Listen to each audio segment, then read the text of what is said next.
Hum, Otero. Senhoras e senhores, este é o Vim de Santos e Otero, ele mesmo, aquele mesmo, de Corinthians, Atlético Mineiro, muito tempo no Atlético Mineiro, Fortaleza também, enfim, venezuelano, é contratado pelo Santos. Um ano de contrato, o que eu acho que é um tempo justo. Eu não contrataria, já me posicionei, mas um ano de contrato para este período nebuloso em nossa história é um tempo justo. E Otero é o novo meia do Santos. Um ano de contrato, que para mim é a única coisa realmente positiva. Se fosse menos, só para um paulista, por exemplo, até entenderia mais claro que o Santos contrata nessa temporada pensando na Série B. Otero estava no glorioso Aucas do Equador, depois de uma passagem no segundo semestre ano passado pelo Fortaleza, uma passagem bem apagada, só 9 jogos. E antes estava no Cruz Azul, também uma passagem apagada.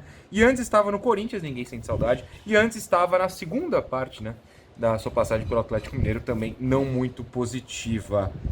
Galo gosta, porém, e trouxe o meia venezuelano para o Santos. Falando em ele ser meia, o Santos, claro, no passado teve muitas dificuldades com o meio campo. Lucas Lima, que eu espero que não fique para 2024, era basicamente o único meio do time ao final da temporada. Tentou-se o Daniel Ruiz, que nunca era utilizado no meio. Não subiram o Miguelito, o Luan Dias, meu Deus do céu, por que senhor? Então o Santos começa a reforçar, ou tentar reforçar, essa posição. Agora, se eu não traria, mas já que trouxeram, eu torço para uma coisa: para que ele seja reserva. Por que você é contra? Até sou, mas não é essa a questão. É porque eu penso de verdade que o time precisa de alguém mais dinâmico, mais intenso. Resumindo, alguém melhor que o Otero para ser titular durante o ano, por mais que eu entenda que seja para uma Série B. Ele como reserva imediato, acho que pode até funcionar melhor do que não ter ninguém ou ter jogadores do nível de Luan Dias no banco. O Otero é mais jogador, sempre foi mais jogador que o Luan Dias. Ele tem só 31 anos, também não é nenhum idoso, mas já está numa fase mais descendente da carreira. Mas por que também, além disso, além da sua própria qualidade, eu acho que ele vem para ser reserva? Porque ele foi reservaço nos últimos meses lá no Aucas. Aucas, um time do Equador, que inclusive estava no grupo do Flamengo na Libertadores, ganhou do Flamengo no Equador, mas perdeu de 4-0 no Maracanã. Desde setembro, ele virou muito reserva do Aucas, que foi terceiro colocado no retorno do equatoriano. E por que eu falo do retorno? Porque no Equador, afinal, é o campeão do primeiro turno contra o campeão do segundo turno.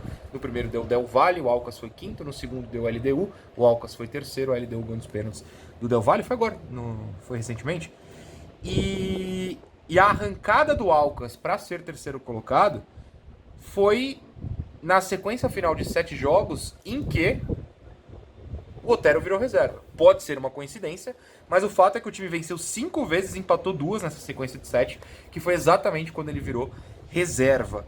Até agosto, ele foi substituído exatamente em metade das partidas. Ele era titular, mas em metade dos jogos ele era substituído. Ou seja, não teve um ano em que participou muito. Inclusive na imprensa equatoriana, é fácil achar, se você pesquisar, analistas comentando que foi um jogador de poucos minutos, que entregou pouco nessa passagem de um ano pelo futebol equatoriano. Uma passagem discreta é o termo utilizado. Os números não são empolgantes, foram 4 gols, 4 assistências lá, até uma evolução em relação aos anos passados. Por exemplo, em 2022 inteiro, só 2 gols, 2 assistências. Antes, em 21, 2 gols, 1 assistência. Em 24, 2. É um jogador que produz pouco em termos de estatísticas muito claras, né? As estatísticas de gol e assistências. Claro que a gente não pode resumir um jogador apenas a isso, mas dentro do contexto que o Santos encontra o Otero vindo do Equador, num time que não é de primeiro escalão, por mais que esteja até investindo recentemente, não é uma das contratações mais empolgantes que a gente pode ter, mesmo que para uma Série B. Até porque ele sempre foi meio que famoso por ser um pouco desinteressado, ou em palavras mais discretas, não ser intenso e dinâmico. Um cara que gosta do drible para trás, algo que me incomoda bastante, o toquinho curto, não é de muita movimentação. Nunca fui fã. É muito famoso por bater falta bem, inclusive tem golaço de falta pelo Alcas. Se você jogar o Otero Alcas aí no YouTube, você vai achar o gol de falta, golaço mesmo, de falta rapidamente, contra o Racing, até na Libertadores, se eu não tô maluco. Mas é pouco, né? É pouco. Você não é futsal. Falava muito disso dele no Corinthians, principalmente. Não é futsal, você não pode colocar o cara, ó, entra aí, bate falta e sai. Entrou, vai ficar. Acho que o Otero é uma contratação...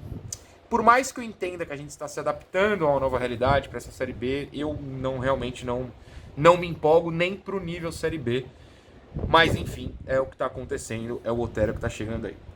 Mas reitero, fica até ok se ele não for o único meia. Precisamos de meias que ocupem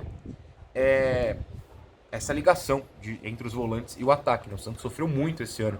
Vamos imaginar que tem Rincon, tem Pituca, vai ter atacante decente lá na frente, mas quem levava essa bola? Se for o Lucas Lima, eu entro em desespero de novo. Para mim, o Lucas Lima, o maior símbolo do rebaixamento entre os jogadores. Claro que o maior símbolo é o presidente, ex-presidente, enfim, vocês entenderam. Para mim, no momento em que o Santos contratou o Lucas Lima, o desespero ficou muito claro. Então, não pode ter esse cara em campo no ano de 2024. Enfim, eu espero, claro, errar. Eu sempre falo isso quando minha análise prévia de um jogador não é exatamente positiva. Eu espero que o Otero, como eu sempre falo, queime minha língua, pise na língua, aponte na câmera quando ele meteu o 8º gol só no Paulista e fale: pra você, hein, Vila de Santos, pra você. Então, tá tudo bem. Mas a gente precisa ser honesto na análise. Não é uma contratação que me empolga nem pra nova realidade desse time. A única coisa boa é que o contrato é curto. Se assinam que nem assinaram com o Mendonça, que vai ser sempre meu exemplo de 3 anos de contrato, eu estaria em completo colapso aqui. Só para finalizar, no Alcas ele era reserva. No Fortaleza, de fato, foram só 9 jogos e o Vojvoda nem pediu a renovação dele, assim como o do Lucas Lima. Eles saíram no final do ano passado, né? No Cruz Azul, que foi o time anterior ao Fortaleza, ele teve 1 gol e 1 assistência, ambos foram na Conca Champions, que é a Liga dos Campeões da CONCACAF. No Campeonato Mexicano, ele era o Maxi Silveira venezuelano.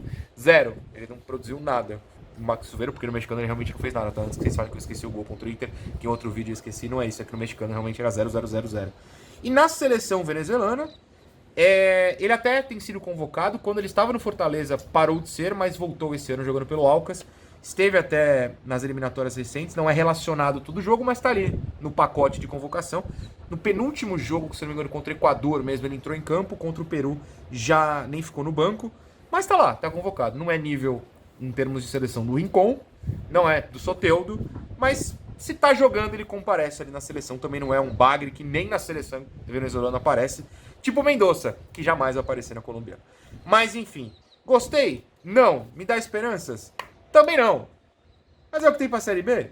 Não deveria ser. Tomara que eu esteja errado. É claro. Um beijo, um queijo, tchau.